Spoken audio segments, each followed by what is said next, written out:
Hello, my name is Lamerck, and welcome to the Naval Sports League. For our first time watchers, the Naval Sports League, or NSL, is the ultimate naval competition in the game of holdfast nations at war. League battles are simple. Two teams, each led by a single admiral, pilot five large capital ships and two small support boats in the goal of sinking as many capital ships as they can within 35 minutes. Whoever sinks the most wins, and if there's a tie, we decide the winner by overall score. Teams consist of anywhere between 20 and 40 players, and the league provides mercenaries to balance out any number disparities between those teams. Every player in the league, be they team player or mercenary, is competing hard for end of season awards and accolades. Every battle will take place on a randomly chosen map with randomly chosen wind direction. Both of these factors mean that no two battles will ever be the same.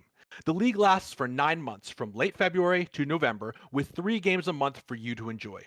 Once that main season is over, the top 3 teams of the league will duke it out to determine who wins the champion's crown. The NSL is a collection of Holdfast's most talented admirals, officers, and crews, and the tactical gameplay you will see here is at a higher level than anything else this game has to offer. We hosts and co-hosts will be here for you the entire battle to help you understand the decisions and strategies you'll see play out in the NSL Coliseum. So, without further ado, let's get to the coverage. I am joined today by a veteran NSL host, Amit. Amit, how are you today? I'm glad to be back once again. Thank you, Lamerck. And we have a new, fresh voice here, Isa Pizza. How are you, Isa? I'm feeling great. Thank you for having me. Great. Guys, we are here for game 4 of season 1, the Krakens versus the Jackals.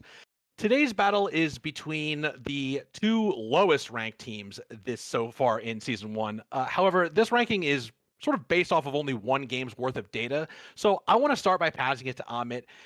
Where do you think these standings have it wrong, and kind of introduce us a little bit to these teams? Oh, thank you, first of all. When it comes to the Krakens, this first season, this first full length season, the Krakens did not have a great start, coming up with a pretty deep loss against the Leviathans. However, as you said, that doesn't tell the whole story. Let's rewind a second to the preseason. They had a very respectable overall standing. They secured it against most of the other teams. However, we know that they had a strong showing against most of the teams, only falling short in their final match in the preseason against the Royal Black Fleet. Right now, we're looking at seeing how they're adjusting to their recent personnel structure changes. And I'm very interested to see how that's going to affect their ability to fight against the Jackals today. If I had to guess, I think that they're feeling very confident, and they should be. Um, and I think they're a very strong team. They're very skilled, as we know. And I absolutely expect them to do great things today. And how about the Jackals? Jackals are absolutely a team that's shown immense determination over these past few months to improving their standings within the league. Mhm. Through their recent efforts for preservation and careful consideration of their enemies, when you see them fight nowadays, they're very respectful of what their enemies can do. They've had one narrow loss in week one against the Marines. However, I have no doubt that they're looking to push forward, push higher, and show us what they can do with their renewed tactics. I know that they train a little bit as well. Mhm. It's an interesting team, a very international team, but fully expect them to give it all their all today. Nice.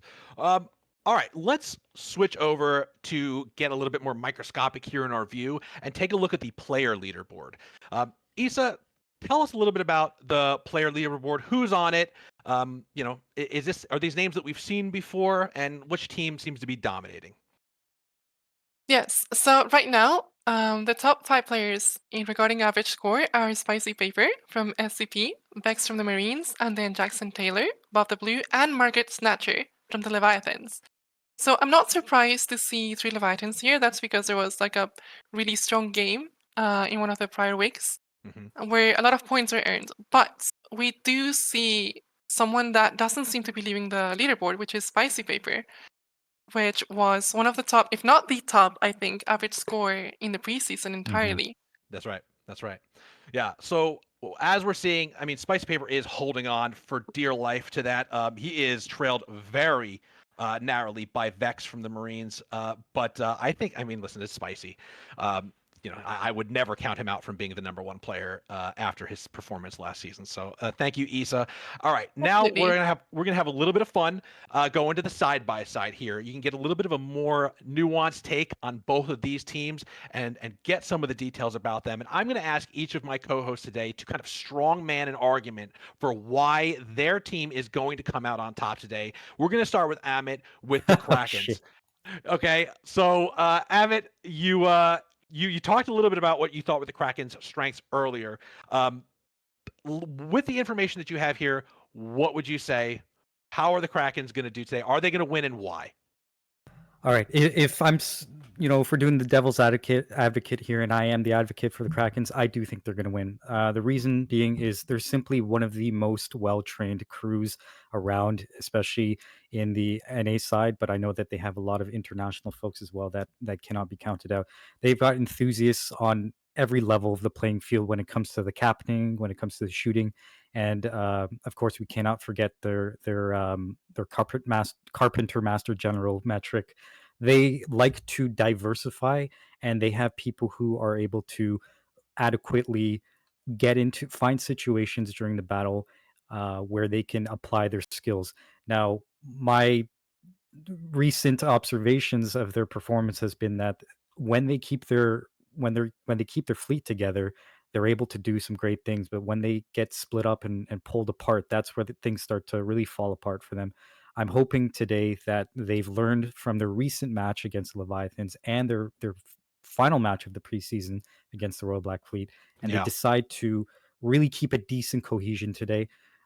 Yes, that can sometimes be a little bit boring. However, that still allows some preservation of their formation to continue into the late game without getting completely picked apart. So I think they've learned.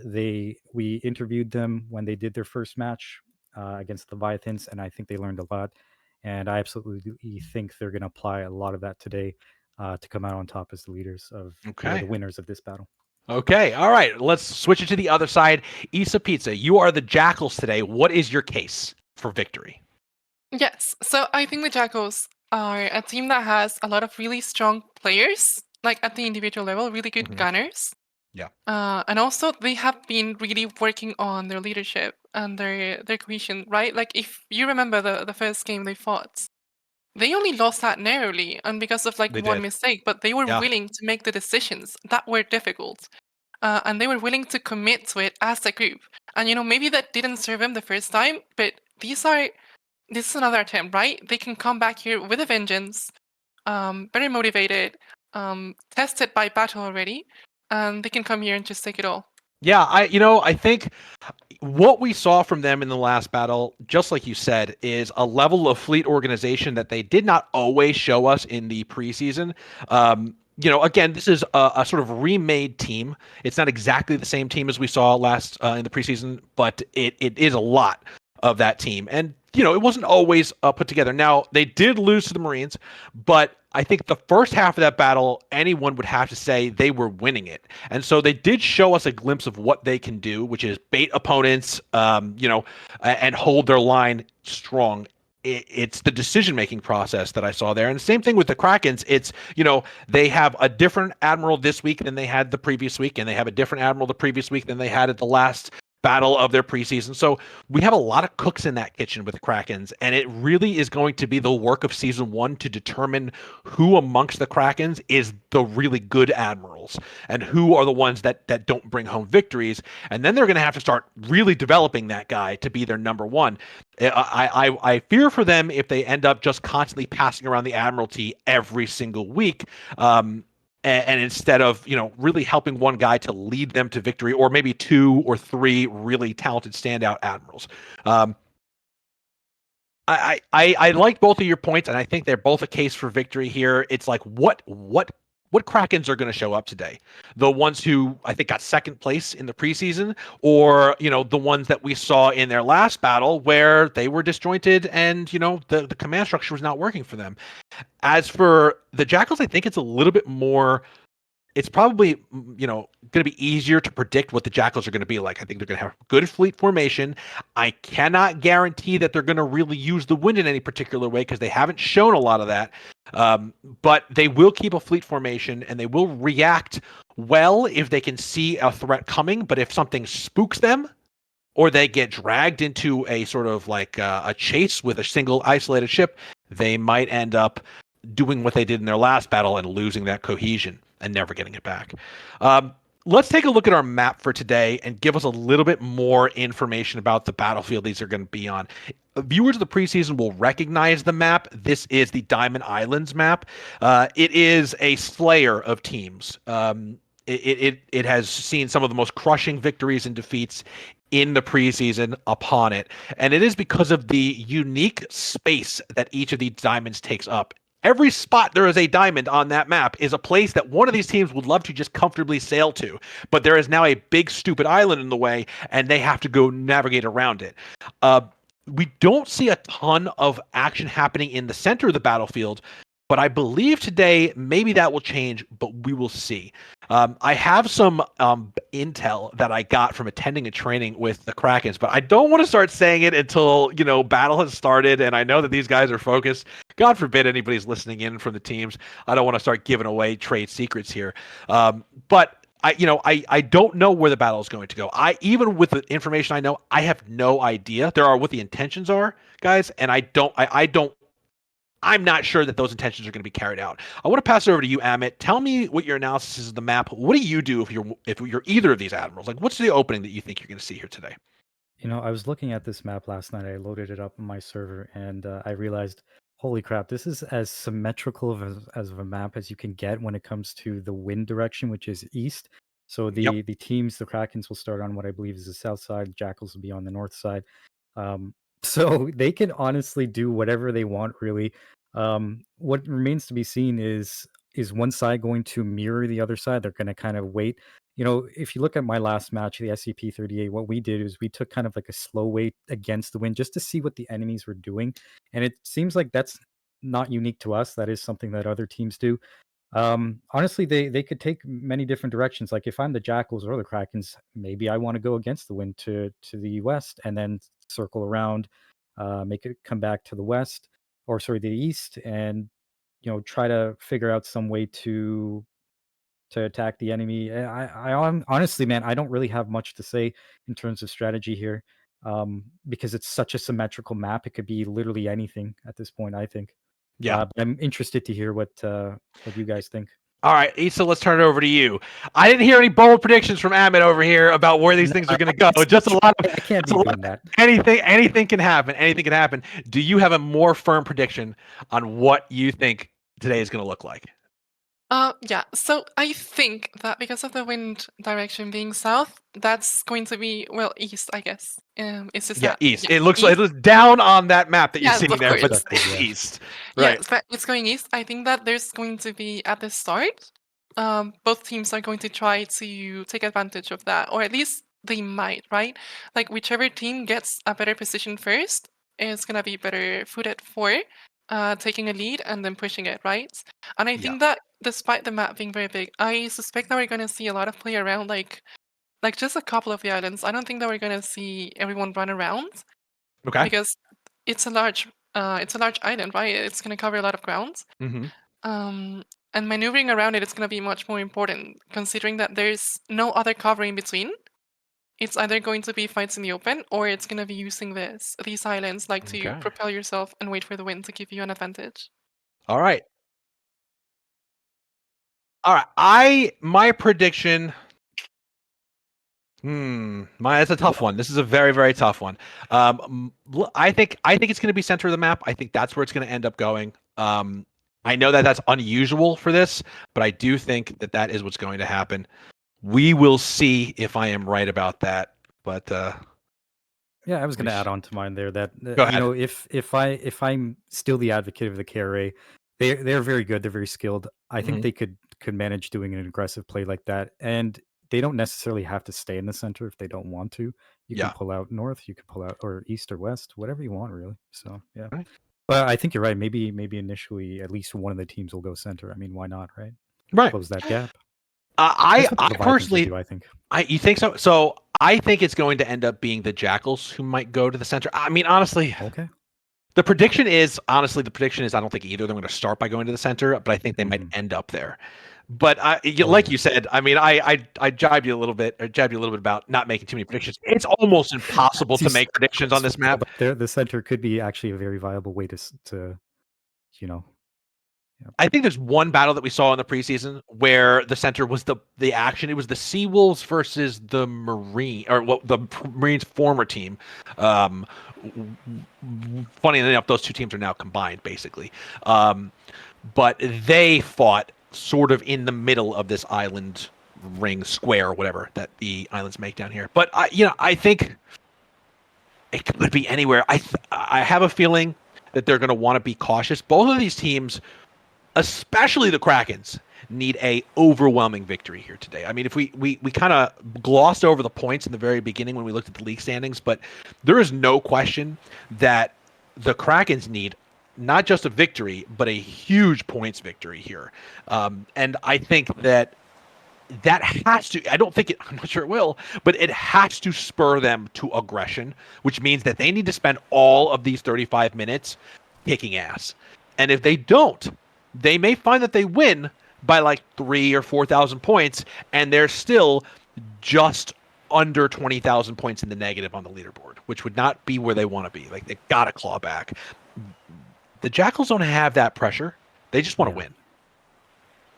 I was trying to be kind to the Krakens earlier, but you're right. I did kind of gloss over that gigantic points differential there, which is important once you start to tie up with other teams in the standings. If that's the case, if the Krakens want to be a leader, though, maybe that might not be as much of an issue as long as they can win the matches. But that's true. It only comes into play if they're tied with somebody. Yeah, and as we've seen with so many of these preseason matches, they are very close. Some of the ones we see right now are down to like just a matter of 1,000 points or so. And you have to remember that the Krakens not the Krakens, sorry, the Jackals specifically have shown a lot of potential in playing defensively.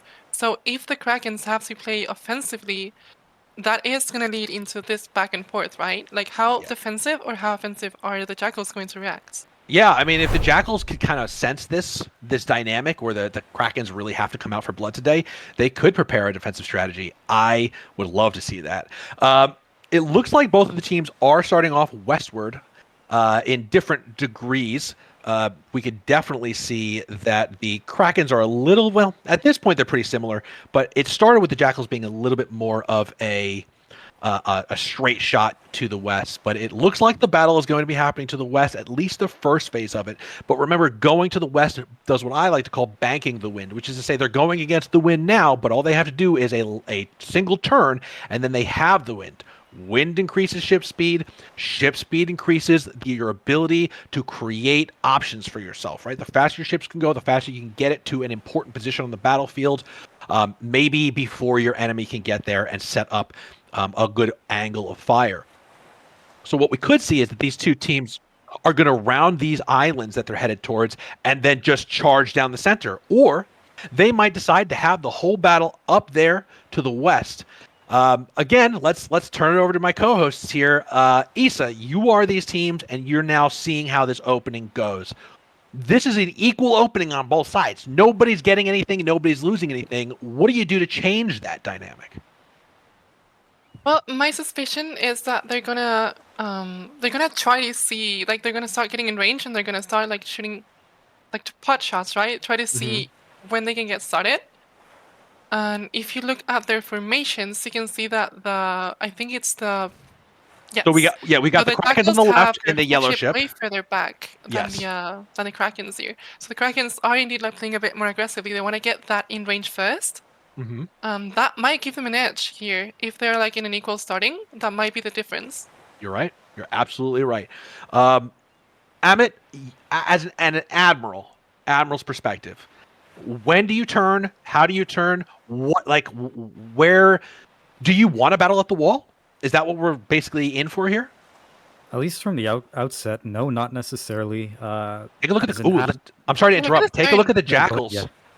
Go ahead, Amit. Tell us about what you see from the Jackals right now. Well, I was just about to see they kind of almost tried to bluff the Krakens here by turning all their ships at the same time to move towards the southeast, which is pretty interesting. They're going to have wind advantage here a little bit while the Krakens are still moving against the wind towards the northwest. This I'm not entirely certain if they're going to manage to keep their formation here, but it looks like they want to go towards the center of the map, in which case your prediction would be correct. The Jackals would have head towards the center before the Krakens. Now, the Krakens, what I think they're going to do is continue going around past the other island and coming in behind the Jackals if they can. There is a possible chance that they are far enough away that they could just swing a right directly past the island that they're looking at right now, the one that they're passing, and just go for a straight engagement, parallel east. The problem with that is now you can see the Jackals are already in a position to kind of cut them off and prevent them from doing that. So my perspective is I don't know if they're going to take the bait. You can see that the Krakens are slowing down. The Jackals are slowing down. They're very much trying to understand what the other teams are doing here, or the other team is doing. The issue here, first of all, this is, I believe, from my conversations with the Krakens, this is what they wanted. They wanted to go outside, and they were hoping that the Jackals would go to the center. I was skeptical that the Jackals would indulge them on that. They did it in a tricky way, but I don't think this is a bad thing for the Krakens. This is a good thing for the Krakens, honestly, because they now have the wind advantage in the early game. And I think the question for the Jackals is, okay, you've got good wind here, but are you just going to get this good wind so that you can sail around this island and then go back against the wind again? And if so, let's say they hit this corner of the island that I believe is facing south, right? The leftmost corner of the island that the Jackals are right next to. Then do they then turn to starboard again? Do they take a right turn around that and then just try to hit the front of the enemy fleet? Or do they go side by side and catch the Krakens, right? This is the question that they've got to answer for themselves. What did this maneuver buy them? What opportunity are they going to get out of it? And I don't know if they know. No, it definitely seems that, the range is starting to get closer between the two teams here, and I am concerned about the direction that the Jackals are pointed. I do believe they'll pull out to the south if saner heads prevail here. I agree. I think they're going to have to pull out south. I'm interested to hear your take, Pizza. Well, I think that is most likely, that they will pull out south, because the other alternative would be going north and then trying to get a line battle until you cut them off at the wall, but I'm not sure that it would be wise for them to do that because of the dam. Oh, yeah, we can see them turning. They're going south. 100%, you guys are right. And again, okay, this is interesting insofar as what it could buy is in maybe 5 to 10 minutes time. Right. If these two teams rotate around each other, so let's say that the Krakens come in through and go to the center, while the Jackals go around the island that the Krakens have now just cleared. They may spin around each other, and then the Jackals have the wind later. But the Krakens can also just literally cut sails right now and just whack these guys as they pass, and they will not suffer anything to do that. And at this phase, we're not going to see a ton of damage probably get exchanged between these two. This is sort of the first flirtation between these two fleets. But that first ship, you have to look at the front ship because it's taking a lot. Again, the 13 gun is in range for the Krakens, but not for the Jackals. So there is a lot of damage here that the Jackals are taking without being able to give it back yet. And you can see it's noticeable. You can see on the ship HPs up there, there is now a little bit of a black emptiness at the top of that 8-gun. It's not going to ruin the game here for the Jackals, but it really shows that maneuver made their ships come into range of the full Kraken fleet one at a time, starting with that first ship. And so it allowed the Krakens to focus fire on something. Now the Krakens need to shift, right? That ship is no longer important. It's great to punch that ship a little bit and get some damage in on it. But the question is now that they have both of these fleets concentrated, are they still going to keep firing? The Jackals are stopping their fleet. Interesting. They're stopping the fleet and they're concentrating fire on the flagship. The problem is that this could give the Krakens a really interesting opportunity to cut behind them, much in the way that the Krakens were cut behind last time. If you think about this is the Krakens kind of in the Leviathan's position where they're either easing the Jackals forward with the capacity to then take that flagship and swing it directly behind the Jackals fleet, and the Jackals can't do anything about it. I just want to really quickly draw attention to those 2 rocket boats that are coming in right in front of the Kraken's Yeah. formation here. They had waited very patiently up until the Krakens were very well distracted by what was happening with the Jackals fleet. Yeah. And I think we're going to see some boarding action here. As well, they should, and that's what the rocket boat has really become in this season of the league. It has 2 carpenters on it. It is primed for getting close, unleashing a few volleys of those rockets, and then dropping bodies on ships as it passes them. Let's see if the Krakens have the stones to cut behind the Jackals fleet. I would love to see it. The Jackals are just asking for it, but I don't see the aggression from the Krakens right now to cut behind. I kind of wish they did. It would be a brutal maneuver to do so, but it looks like instead we're going to see that the lead Jackal ship gets a bloody nose, but both of the flagships exchange HP. Basically, it's a draw between the flagships. They seem to have the exact same amount of HP that they had before. Yeah, no, I agree. I think the Krakens are playing it by the books right now, like just doing the damage that they can get, right? Because the Jackals made a small mistake, so they're gonna pay for it, right? Yeah. And now they're gonna reset. Yeah, that's absolutely right. I mean, no question that the Krakens won this opening because of the damage that they did to that A-gun. So, I mean, if they can just spend this whole battle just winning every engagement by better positioning and a better fleet cohesion, just like even slightly, than the Jackals, then that's it. That's the win. All right, so let's do a little prediction. We can see where these guys are moving. Amit, where do you think the next little dust-up is going to be here? And is it going to be the final one, or we're going to see these 2 ships, these 2 fleets kind of bounce off each other and have these like little engagements? Okay, so just swapping my perspective quickly to the Jackals. They're in the center of the map. They are moving north to south. They do have equal wind, whether they want to go that way or any other way. The Krakens are basically going to have to come to them.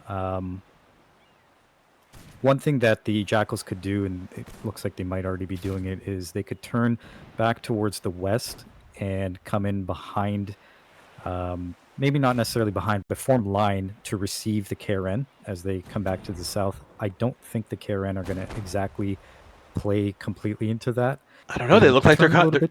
They do look like they might be coming into the center of the map, and if they do, I think you're absolutely right that the Jackals are the guys to have the wind. What they can't do is get too close to that island that the Krakens are coming around. They need that space maybe to cut around behind the Krakens if they come in, which now they're repositioning. I think you might have been What right I'm in the first afraid is place. going to happen is that they're just going to fall in the path of the Krakens, and it becomes this ring around the rosy kind of thing. But perhaps not. If I was them and the Krakens decided to come towards me, which they are not right now, they're stopping. No. I probably would stop myself in the center, just keep shooting at them as they. It really comes down to what I think is going to be who has more ships in position to start lobbing these fire. But right now we're engagements. at carronade range, basically. Yes. The Kraken's carronade, which is the front cannon on the 13 on the largest ship, has an exceptional range. It's better than any other cannon in the game, or at least in the NSL. And it's tagging that front ship again. They're just bullying that front A-gun over and over and over again. Unfortunately, I'm not feeling the like overwhelming need to win here from the Krakens. There's just a lack of aggression that I don't know that they can carry it. We're 22 minutes in, so it's been over 10 minutes of battle here, and we have 2 slightly harmed 13 guns and 1 8-gun that's over half, and that's the full result of what we've done here today. Somebody's got to make a move, and dancing around these islands for the entire battle is not it. That is not the move, because it doesn't win it for you. It just delays you losing. And unfortunately, yeah, go ahead. I'm sorry, Issa. Go ahead. Oh yeah, no. So I was just gonna comment that we're seeing both teams playing very defensively, which is not what we expected, and they're using more of the map than I expected. Right in my calls, I said that they would use maybe a couple of the islands, but it seems like the Krakens intend to keep the Jackals like stuck in the middle and like help them, right? Like just push that advantage slowly. All right, we're seeing a last kind of right at the end of the option time that they had to make this turn, the Krakens are going into the center. And so I think they may have judged that the Jackal line has overextended itself. It's kind of committed too far to going west. And so the Kraken see an opportunity here to punch the 13 gun of the Jackal's line, which is to the rear, while their 13 gun is to the front. And I think they're going to try and cut off the rear. Again, if the Krakens have spent some time studying their most recent defeat, they know that you can find a way that you only have to fight half the fleet if the front of that fleet is overextended from you and you are all together in one. They're going to have an excellent attack run to start with, but over time they're going to lose this win that they have right now. So they've really got to put the hurt on the Jackal's 13 gun, and if they can do that, they can really pull ahead in this maneuver here. But the 13 guns are exchanging fire. I don't know. I don't know if that's how it's going to be. Amit, what do you think they're doing with that last 8 gun at the end of the Kraken fleet there? Well, what I think is happening there is that they anticipate that exactly what's happening right now. That the Jackals want to come in behind them and cut their feet from beneath them. And they just want to have one ship back there that's there available to kind of prevent some of that from happening. Although the angle of that Kraken's 8 gun at the rear doesn't seem. Take a look the off its best. port side. Take a look at what it's actually shooting at. There are two gunboats there. One rocket boat, I think, and one gunboat, and I think that's what it's been left behind to take care of. And then if it gets to do something on its right side, that's all well and good. This is not a good situation for them to be in because they're essentially losing one of their ships here. That's going to be completely cut off in a very. I love the formation of the Jackals right now. They're choosing what to prioritize onto, and that is primarily the flagship of the Krakens, and they're getting a lot of hits on it right now, from what I can see. And look at the score or the HP damage. It's normalized very quickly. And basically, what we're seeing here is that nobody's really gotten any advantage. I think these flagships are going to be sinking within seconds of each other. And so the reason I think it was okay for the Krakens to do what they did there, to split off that one ship, is because there was probably one ship on the Jackal's line that was too far out to hit the enemy 13 gun in the first place. Mm-hmm. So, now we're going to just see maybe not a simultaneous sink. I think the Jackals are going to lose their flagship first because, again, you're seeing the Krakens just keep letting ships drift back in the line and get there. You go. There's the Jackals flagship is down, and now the rest of the ships were so prioritized or preoccupied with the Kraken's 13 gun that all of those 8 guns are now getting their own T's crossed by the Kraken's 8 guns. So the Jackals 8 guns are getting their T's crossed by the Kraken's 8 guns. So let's. Oh, what is happening here? This is chaotic. The way they're approaching here, they have 2 ships in the lead and then one is way off. Oh, you might be able to get some shots on the backboard. They're going to be able to come behind. Was good. They're going to reverse the situation. Yeah, I think they're going to reverse the situation. But they've really got to take that Kraken flagship down. Yeah, Heist is still up. Look at that HP. Wow. I know. Yeah, they don't know that though, right? Yeah, they're letting them get 3 shots here. Yeah, unfortunately, that flagship on the Krakens is going to stay up for quite a bit longer and do a lot more damage. If they had a little bit more patience, they could have just finished it off. But as Lemerk said, they don't necessarily know the HP values the way that we can see them. Very unfortunate situation. But they do have the Kraken stuck in a position where 3 of their ships are essentially blocking each other. Well, we'll have to wait and see how this progresses. The Krakens do seem to be dealing with the rocket boats and gunboats behind them, but not very quickly. They're just too preoccupied with these 8 guns, and they're winning this right now, right? They're winning this exchange.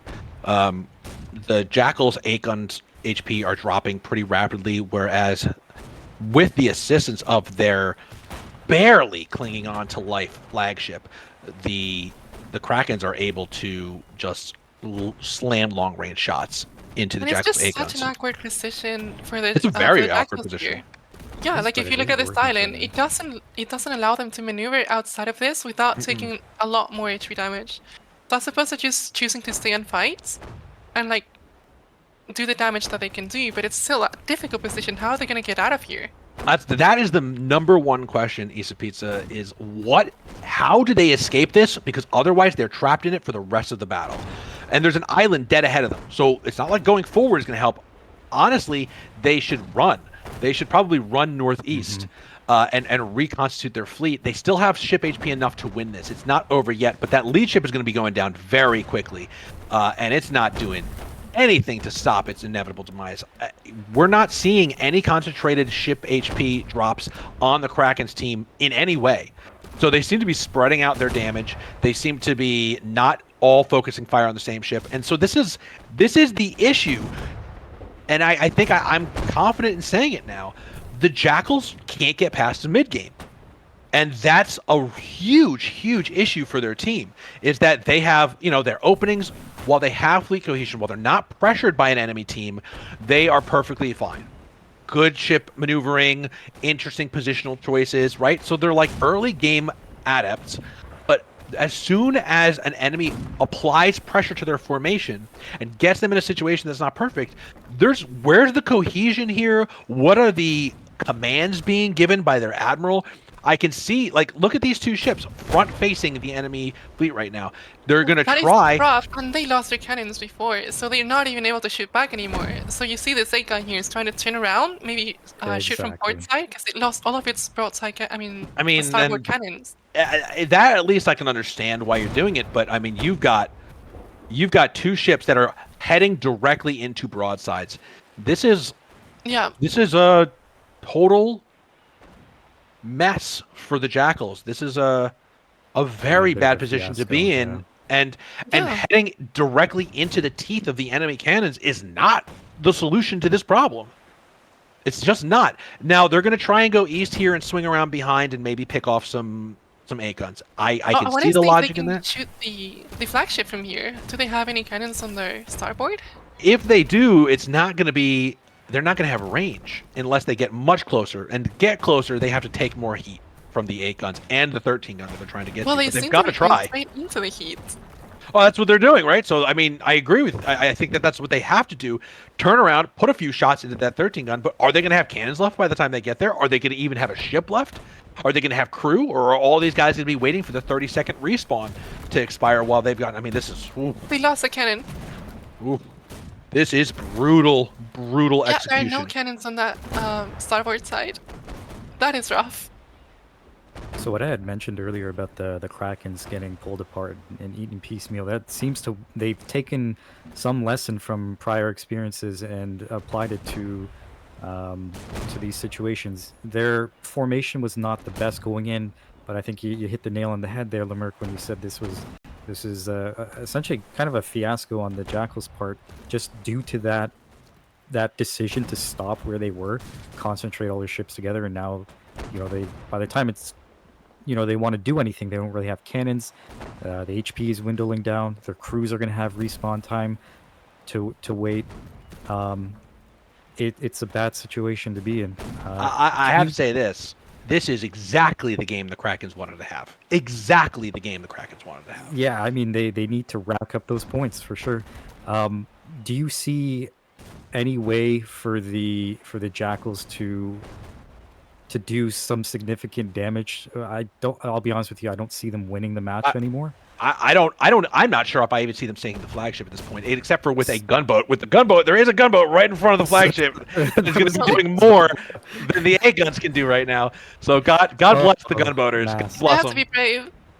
You can get this. You can do it, Yeah. gunboaters. We believe in you. That is the last victory that they're going to have. If they sink that 13 gun, it is going to be the last good thing that happens to the Jackals this entire battle, as far as I'm concerned. This is They gotta take out one ship. God, please. Yeah, it's. I wonder how many shots left it has, because I can't see the HP. Like, it's just a black icon. Yeah, should be which like means one or two. nothing. It's got nothing. There it is. It's gone. There it is. It is gone.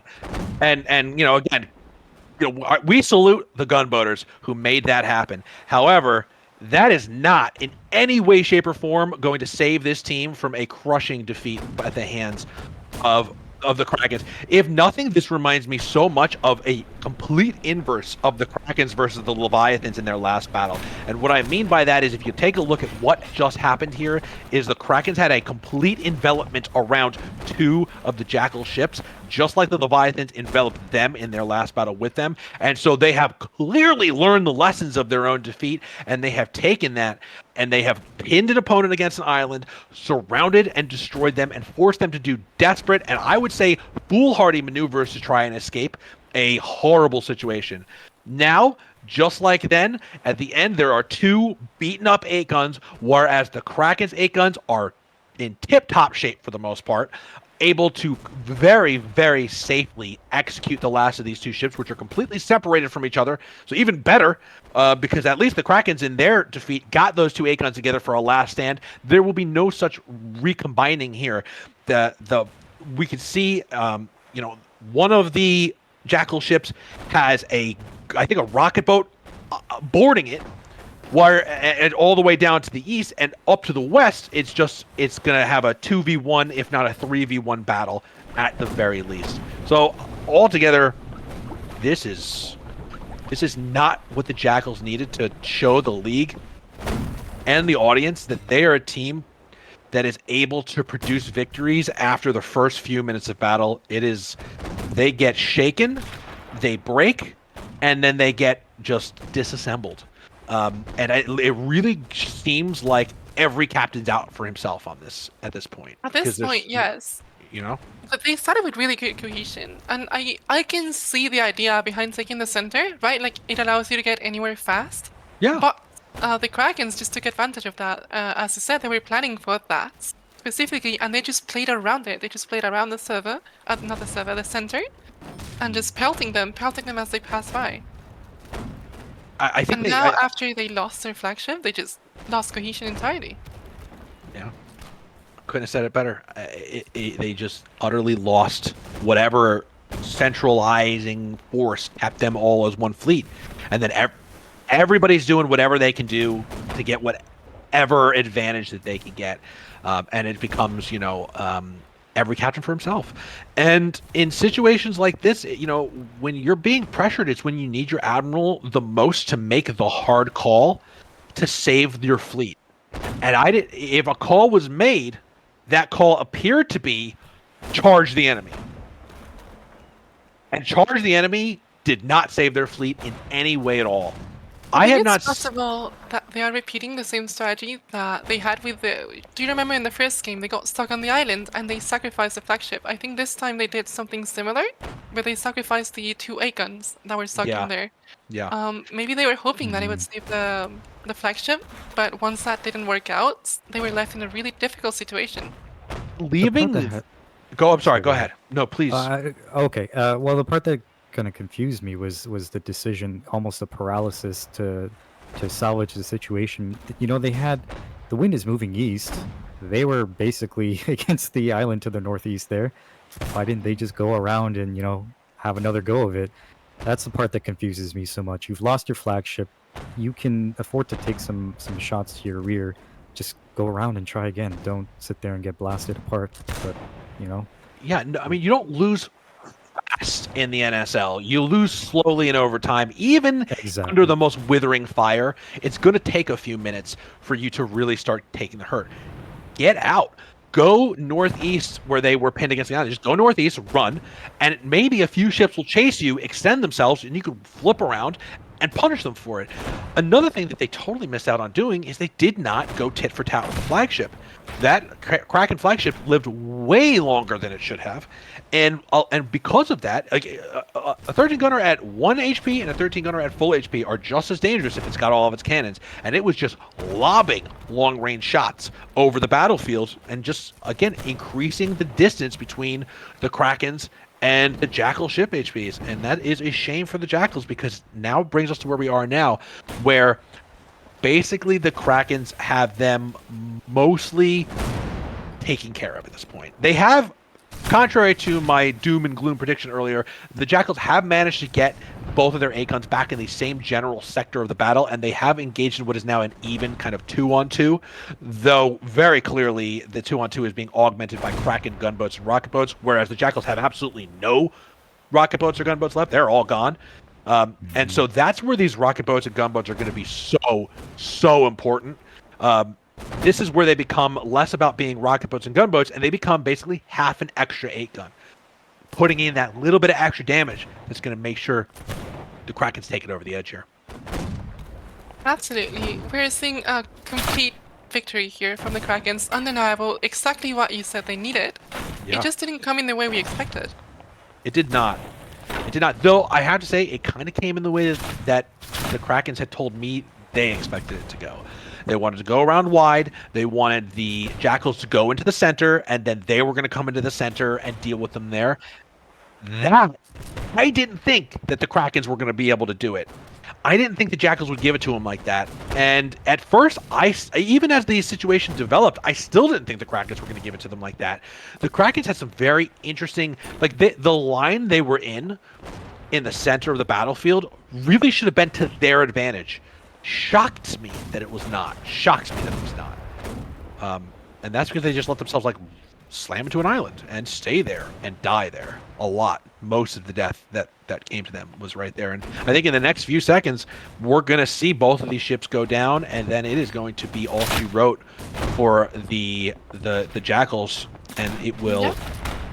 We'll have to put a sort of eulogy to the Jackals' early season right here and now, where we can see that in their first two battles, I mean, we've got many months ago and lots of development to be seen from all these teams, but this is a very poor showing from the Jackals in the beginning, and there it is. And for the Krakens, it is, this is the vision at the highest level that they could have imagined. 33,726 points to 16,078 points. A blowout for the Krakens here.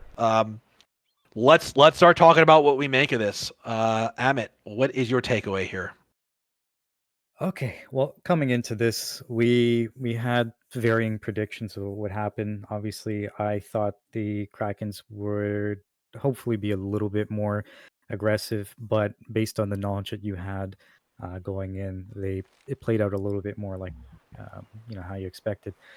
I'm a little disappointed on the Jackal side. We have, a lot of us like to root for the underdog, and I thought they did a pretty decent job from the outset, just keeping themselves together and trying to stay alive. And it all fell apart once they get to that portion of the match where they came up against the island. They had an opportunity to sink that Kraken's flagship, and they just did not focus on it the way that they needed to. Yeah. I still think they could have potentially done something had they moved out a little bit to the northeast and circled right around the island, maybe come back again, try again, but we will never know. So I think you're absolutely right in your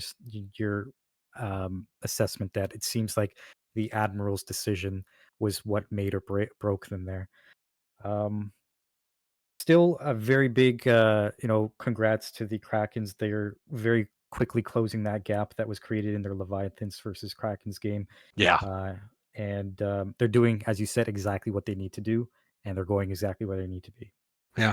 All right, Issa, what did you see here? What did you think was going to happen today as compared to what ended up happening today? Is this kind of how you saw it playing out? Not at all. I was not expecting it to play out this way specifically. I was thinking that the Krakens would get to have a victory, but I was not expecting such a decisive one. I was expecting the Jackals' defensive play to give them an edge here, but it's very clear that after that first interaction where they were the ones to enter range, with the 2 8 guns while taking damage from all of the entire fleets, that they were they were going to put themselves in tough situations, and eventually they didn't find out a way to get out of them afterwards. Yeah, I mean that is, you can find yourself in situations that are not beneficial to you and your team.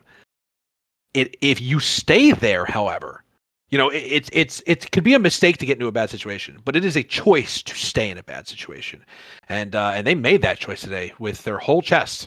There was no moment where these guys thought, all right, let's get out of here and reform somewhere else. We've lost our flagship, but our HP for our 8 guns are good, so let's pull out. Let's see if we could turn this thing around. Let's see if we can bait the 13 gun. They could have turned and then tried to like really beeline for the 13 gun, hit it with all fire that they could, take it down, and then basically you've got a fairly even battle with maybe a little HP deficit on the side of the Jackals.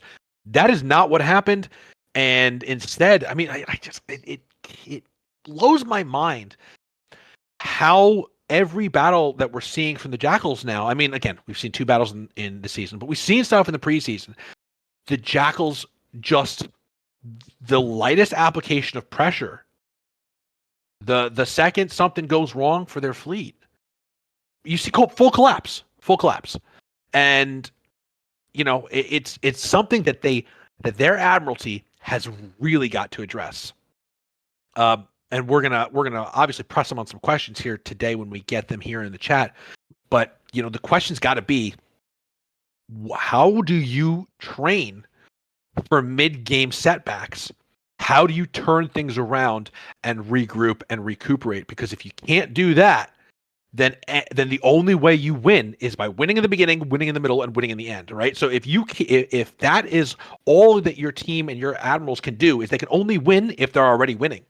But they can't turn around a bad situation and turn it into a draw or even a victory, then they're going to have to really perfect openings, because that's the only, like a strong start is the only way to guarantee a strong finish for a team who cannot adjust on the fly. I have to just step away for 2 seconds, so I'm going to pass it over to Isa. What do you think?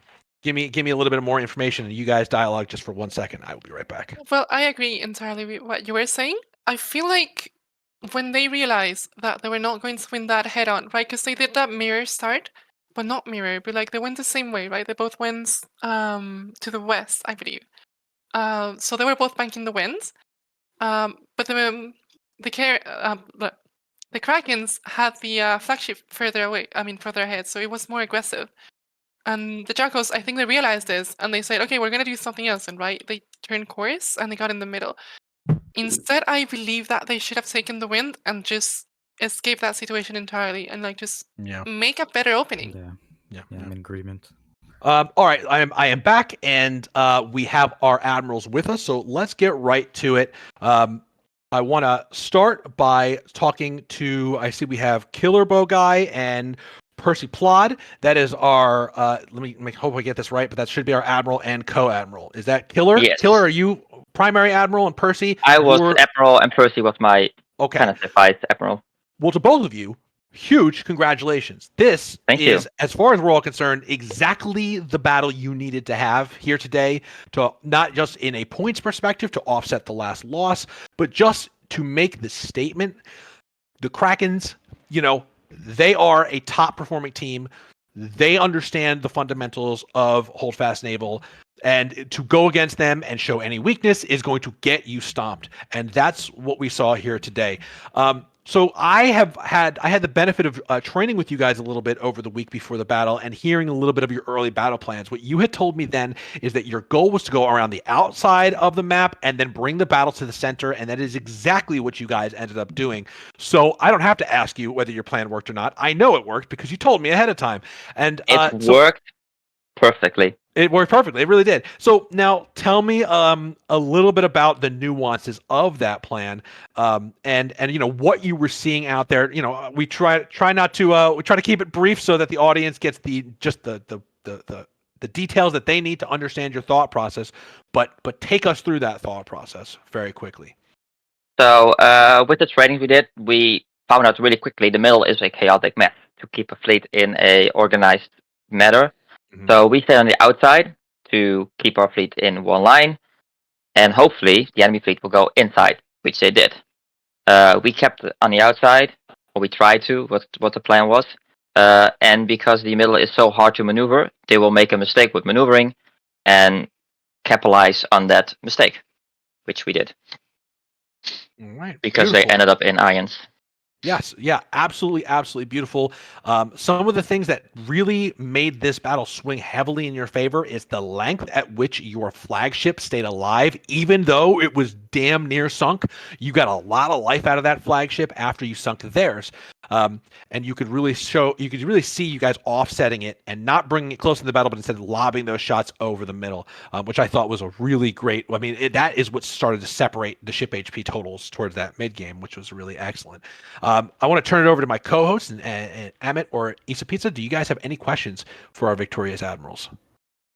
Yes, I do have one question. So there was a point after the first engagements when the two lead 8 guns for the Jackals were taking a lot of damage. Right, they mispositioned, and then their entire fleet just kind of going in the opposite direction to you, did you consider the option of cutting them off, or did you already have decided that you were just going to surround the islands and keep them in the center? We did We had have a- this come up in the team speak as we were in the match, and we were umming and ahhing whether we wanted to do it or not. But we thought with the plan that we had concocted that if we stick with the original plan, they're going to end up where we want them to be anyway. Arguably, they're more going to be coming towards the position we want them to be in, which was that choke point between their spawn and where we could sort of come in the islands as we did. And as we staggered our line backwards, we managed to get so many arcs of fire in the position that I think if we cut in early, we wouldn't have got those opportunities in the match that we got today. So but yeah, exceptional work from all of our captains today, especially our 13 gun. They hung in like an absolute god there today. Yeah. We only wanted to commit in the center fight if we knew we were winning it and we knew we were at a better hand. And at that point, we were like, it's a bit too early in the battle and too equal to kind of commit the middle fight. So stay on the outside, wait out what they do, and they turned and ended up in irons, which then we turned in. Yeah, that makes sense. And, we saw the results, so I'm convinced. Amit, any questions for our Admiral? Just one. I thought your questions were really good.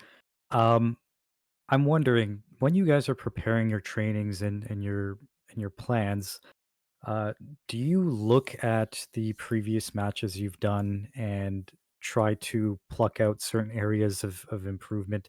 I know that your first match against the Leviathans for this season, almost funny enough, Lemerck had remarked during the match, played out, but in the opposite. You guys were the hunters here, and the Jackals were more what were in your position previously.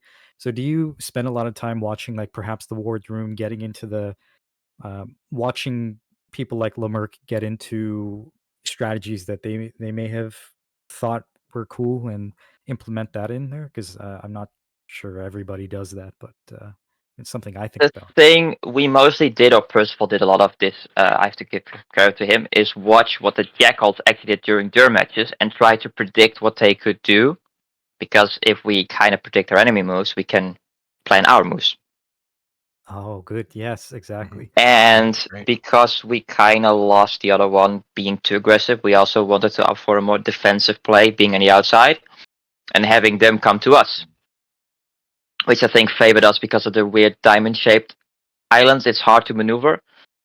So I think staying on the outside there gives you an opportunity, which does not allow you if you're in the middle.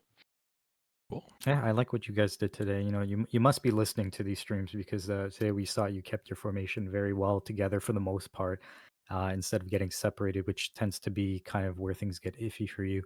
Well done. Yeah. Congratulations, Thank you. gentlemen. Thank you for your perspective. We loved hearing it. This is I read them out loud, but I'm not a mathematical guy. I haven't calculated the point victory margin that you guys won by, but I can definitely predict that you are going to take a huge knock off the negative points, which of course only matter if you tie with somebody, and now you put yourself in a position where you've got a victory. So hopefully you just keep putting those victories together, and then who cares about the points? But I mean, Someone even still, just posted in a channel of ours, it's 18K-ish. 18K, that's huge. I mean, So that's huge. about 4K left in the minus for us. Yeah, that's awesome. So- I mean, this is exactly what you guys need. I can't stress enough. This is exactly the game that you guys we need to came do. in with three things. We wanted to deal with rocket boats. We wanted to do some ship kills, and then we wanted war crimes. And turns out we had war crime on our boat as well, Got 'em which all. helped. Very I good. did Well, the calculation. It's 17,648. Big clap for you guys. yeah, huge, Thank you very much. huge. Appreciate and it. well done. And I mean, if we didn't need it for the score, I think the KRN also needed it for our motivation as well. Yeah, huge morale boost for you guys. I mean, it's a single loss can be explained away if it is then subsequently followed by a bunch of victories, and so you are well in the way of building that reputation and record back here in the NSL, and we'd love to watch. We'd love to see it. So, guys, again, thank you so much for your perspective. We're going to turn over now to, let's try and pronounce it, Kashup. We have you here, Yeah, Kashup? exactly. I got it. Yeah, they coached me beforehand. I keep calling you catsup. Great. Unfortunately, we had a very tough defeat here today. Yep. Going into the middle of the battle, I thought that you actually had a good position. So let's start from the beginning. The first brush with the Krakens, it wasn't perfect. You lost a little bit of HP on the 8 gun, on your lead 8 gun, because it was the first one into the fray. That's whatever. It's not the biggest deal in the whole world, and certainly something you guys can come back from. That's expected. Right. It's somebody's going to win that one, somebody's going to lose, but that doesn't determine the course of the battle. The question is, okay, so now we get to the middle of the battle. You're holding the center, and you've got a line that's going against the wind, and it's stopped. You're just kind of holding position there. Now that gives you an interesting opportunity, which is to lure the Krakens in and then swing around behind them by turning to your right and then maybe cutting along behind the end of their lines. But that just did not have time to happen. The Krakens immediately charged with their 13 gun leading, well, not leading exactly, but in the front of their formation, and your 13 gun in the back of your formation. And you guys got very close to sinking the Kraken's 13 gun. Very close. I mean, I think maybe 2-3 more shots from your 8 guns would have taken that 13 gun down, but it did not happen for you. Now, that is not something I could say, well, why didn't that happen? I understand that, sometimes you just don't have the range, you don't have the position. The question that we were all asking ourselves as you lost your 13 gun is that most of your 8 guns were in a position to just escape. Go on the other side of that diamond-shaped island that you guys were pinned against and just get out and reset. It seems, whether this was your choice as Admiral or all the captain's choices individually, they got aggressive and they charged the Krakens. What was the thinking behind that moment? Because it was the pivotal one as far as I'm concerned. First of all, the beginning of the battle you mentioned, we actually kind of expected that move from the Krakens for them to go against the wind so they can get the wind after. So, this is basically why we've kind of blocked the center for them to prevent, them getting the wind. So they went around the isle and so on. Mhm. Then in the center, basically, as you said, it was kind of my own let's say goal to sink their 13 gunner before they sink our 13 gunner. So, and as you said, it was a really close call. But then what happened? Well, I've as weird as this may sound, I've actually lost the internet connection with my Get out of team. here. You lost your internet? I Yeah. was reading about that in the comments. I And was hoping it it wasn't was true. That's unfortunate. Oh, And no. it was it was like I for a second it was like the buggy mess I see on my screen, like what the hell is going on, like I cannot hear my crews. And Oh, my God. because what I wanted to do then is I didn't want to run. I wanted to basically kind of stop, shoot at their 13 gunner to sink it, and then focus on the last 8 gunner that was kind of behind the rest of the line. Yeah, But I saw that. somewhat after our 13 gunner was sunk, I kind of lost the internet connection for like a minute or so, and then when I returned, I see like complete mess on the map. That was the most important minute of the battle right there that you lost your internet. Yeah. Oh, my Oh. God. It Oh was, my god, I'm sorry to and hear that, man. it's actually not the first time.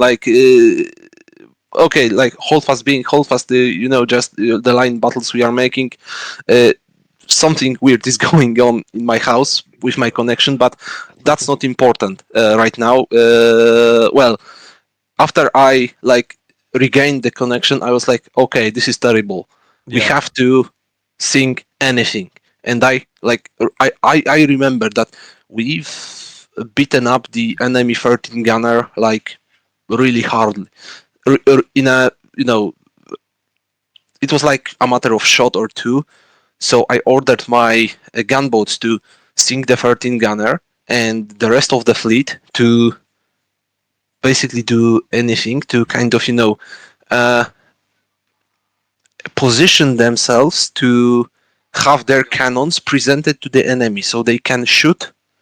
So they basically can shoot back, because we could have retreated behind the aisle, Mhm. but at the same time, we would have presented our backs to the enemy at this point. So I didn't see this as a viable option.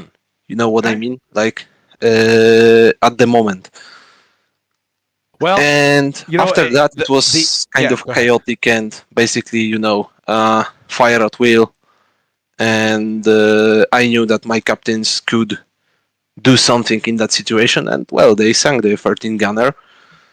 So, yeah, that's it. All right. Well, thank you, for your analysis. I think, you've kind of already answered any of the questions that I would have. First of all, why did operations kind of stop in that moment? Turns out you lost your internet. Horrible, horrible, horrible. So sorry to hear that. Not the way you want to lose command of your fleet. I don't wish to use that as an excuse. No, listen, I mean, it's obviously, if it happened, then it explains a lot to me, because one of the things that we were commenting on is it doesn't feel like there's a unified theory of what to do at this point. It seemed like a lot of the captains were just doing whatever was best for them individually, and it definitely saves you from some criticism, because if that was your order, I would have really been suspicious of such an order as a good choice. But if you got cut out, then they have nothing to do except whatever is best for them as individuals. And that really explains how they got stuck on that island without having any major, they didn't choose to get too aggressive right off the bat. They didn't choose to run. And so, that explains it. That said, I think, no matter what happens, you're going to get shot at, right? Whether you stay or go, you're going to get shot at. And, the question is if you stay, is there any hope for victory? And unfortunately, it did not seem that staying gave you any hope of victory. And by the time you sunk their flagship, your fleet was beaten pretty far down in the HP totals, and that is unfortunate. I want to pass it over to my co-hosts if they have any questions for you guys, starting with Amit.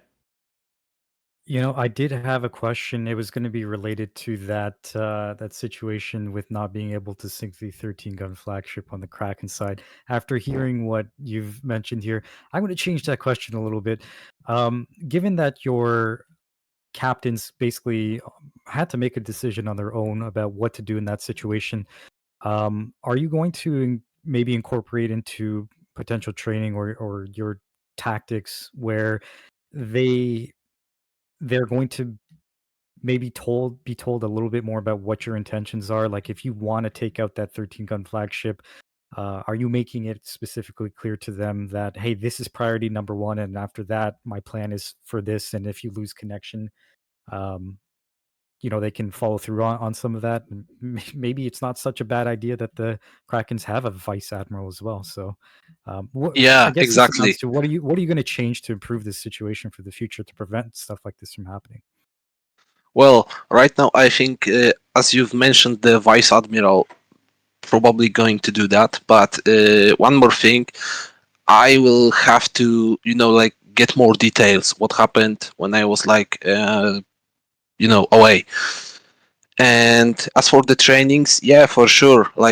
We are training at least once or twice before every battle. So yeah, perhaps the future trainings will evolve around commanding skills and the tactical side uh, of the battlefield, on the sea. Yeah. Some of the tactics and so on.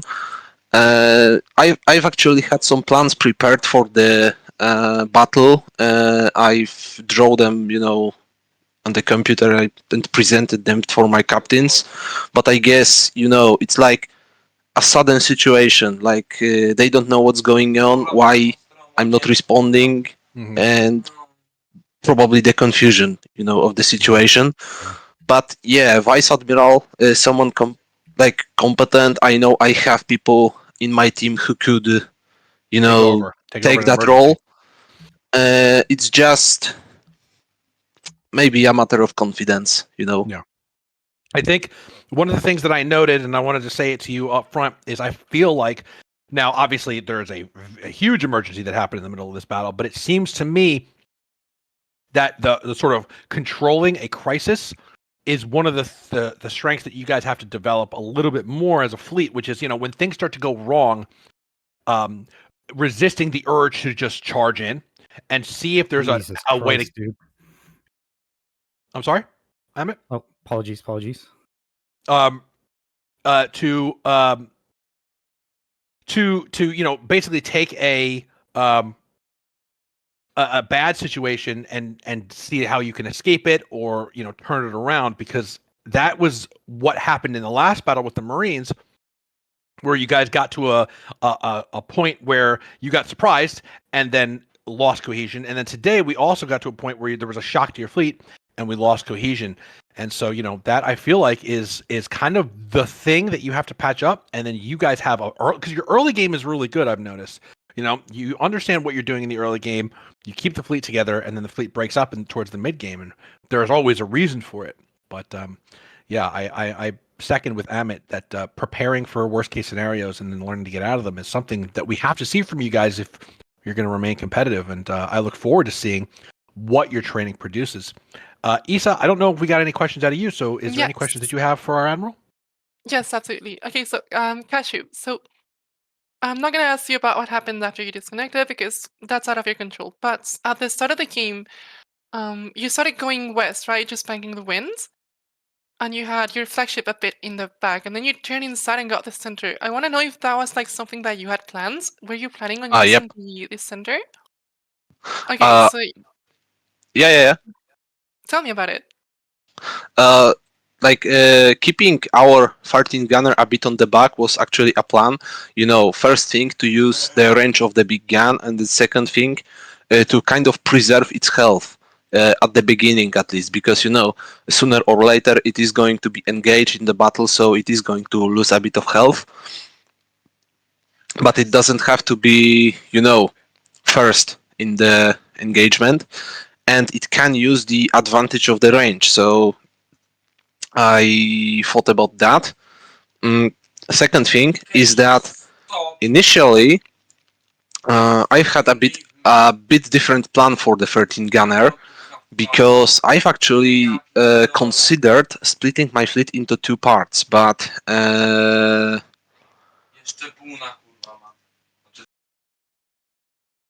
But you chose against it at the end. You decided against hello. it. Okay, we can hear you. Oh we still yeah. have you. Okay, great. A bit of PTSD. Well, then, what I was talking, the 13 gunner, right? So the initial plan was use the island right next to our spawn to divide the fleet in the way, so we could kind of get the enemy fleet into like the crossfire from two sides. But in the meantime, I've decided to, I've had two scenarios prepared. This was the first one, and the second one was to block the center part between the two islands. And I've decided to use the second one because I remembered one. I don't remember from which engagement it was, that the Krakens, basically what I said about the wind. Yeah, I knew that they are going to use the wind for their advantage. So blocking the center part of the sea between the isles could prevent them to going to our backs. Oh, yeah, I When can we see were by that. the eye. Yeah, and then when they were going around the second isle, using the wind to our advantage to turn in the center and then go against the wind. Why to go against the wind? Because in the the part when the line battle goes in the circle, when I start against the wind and I turn my fleet, I can get the wind and get to their back first before they go on the Right. mine, because they are going to lose the wind. I thought about that, and it could have worked, kind of, because I could see this development in the moment when we Uh, this part when we could have sink the 13 gunner and they could sink our. I've already told you about that. Yes. And I wanted to do this, and I wanted to be a bit more aggressive, not necessarily to escape, but as I said, I wanted to actually stop my line a bit in front of the aisle to, keep shooting at the enemy 8 gunners after we sank the 13 gunner. I expected to lose my 13 gunner as well, but at the time, like, we could have developed a proper line of 8 gunners against their, if I remember well, their line was a bit, like, what's the word for it? It was It a was not bit side. hinter because they had one Yeah, person on the yeah, back. You mean, yeah, okay. Yeah, I also thought you were going to target this person because, they left someone defending against rocket boats and gunboats. I yeah. also I, thought you I, were going to take I that, wish to do but that to split I their suppose line that's in when you two, lost your basically. connection. And yes, this was the Unfortunate. moment after they sank our ship. I lost the connection, and I kind of saw what happened on the map, but it was a bit laggy, so I knew something is Of wrong. course. But yeah, All right, I'm going to have to That's jump in here because unfortunately we do have to wrap up the Admiralty interview section here and bring it over to our correspondents for a quick wrap up. But Kashup, thank you for your analysis, Thank you. and thanks guys I'm for gonna have to the go excellent questions. because Yes, tomorrow, 5 a.m. sure. have All to- right. Well, yeah, you guys, admirals, you're free to go. Thank you guys for your time and great battle. Thank you for providing fun and entertainment for us all, and we look forward to seeing more from all of you. Thank you At this very Thank much. you all. Fine, guys. Yeah, See you next time. Definitely. Thank Bye, you for guys. the Have match, a good one. Jackals. of course. Yeah, thank you very much. It was a great match. We loved it. So at this time, we're going to bring our correspondents in to talk about any highlights they saw. Guys, we are low on time, so we might need to take this one a little bit quick. We had just a handful of guys who were helping us out behind the scenes. Piet, Mr. Dr. Professor. We had I don't know. We had Lucius, but I know that he didn't get to stay with us. Sam was here also. He didn't get to stay with us. There is a naval event that's happening right now. Some of the guys went to that. Some of the guys had to leave. And so I will just ask again. We have Piet and Mr. Dr. Professor. So I'll start with Piet. Was there any highlight? Again, keeping it brief. Was there any highlight that you saw today from your perspective? From my perspective, I just see the Battle of the 30 Guns. And for the 10 minutes, I just said, please, Jackals, send anything to sink that 30 gun. Yeah. That 30 Yeah. gun Yeah. that 30 gun on the car inside just do so much damage, even if it was practically sunk. It was Yes. a warm breath could have knocked that ship over, and yet it managed to put in tremendous amounts of damage. Agreed with you It on lived that one. for Yeah. minutes after Minutes, long getting minutes. there. It was crazy, and And- of course, it has longer range, so it still did damage during that entire time. It was crazy. And not just any old minutes, the most important minutes of that battle, no Yeah. question. Mr. Dr. Professor, I don't know if you are with us or if you are handling business behind the scenes. I know you're a very important person around here. Or do we have you here? I see you on mute. Maybe we don't. In which case, all right. Well then we will wrap it up here for today. I don't have next week's battle up in front of me, so let me just pull it up really quickly. But it has been my pleasure to be here with you all here on week 4, the Krakens versus the Jackals, and I do have the match schedule up here. So let's take a look. Today we had the Krakens versus the Jackals, and next week we have the Marines versus the SCP-38. Ooh, That's Amit. right. Amit. What are you thinking about Oh. this battle? It's kind of a new team, but made up of veteran players. They've got the old Sea Wolves, the guys from the 77th, and the first RM, of course. Yeah. Very much veterans of naval gameplay as well. I don't know. We're gonna have our admiral or captains meetings this week, and we're gonna bang out our strategies. And I'm sure we'll figure something out. It's one of the new maps, which is always fun. Yes. Lots of islands involved again. Yeah. Tighter islands this time though. So we'll see how it goes. I'm optimistic. They're definitely going to give us a run for our money though, that's for sure. But I know we could beat them. Who do you think is going to win, Issa? So we Next week. have We have the SCP-38 Amit's team and the Marines, who were the last guys who fought the Jackals. Oh yeah, okay, yeah. No, I love this because we're gonna see like two people that are up one win, and we're gonna Mhm. see them fight each other, right? So like we've Yep. seen, like we already saw today, people that were down one and they needed one thing to get ahead. Now we have to see which of these teams are gonna keep their lead, right?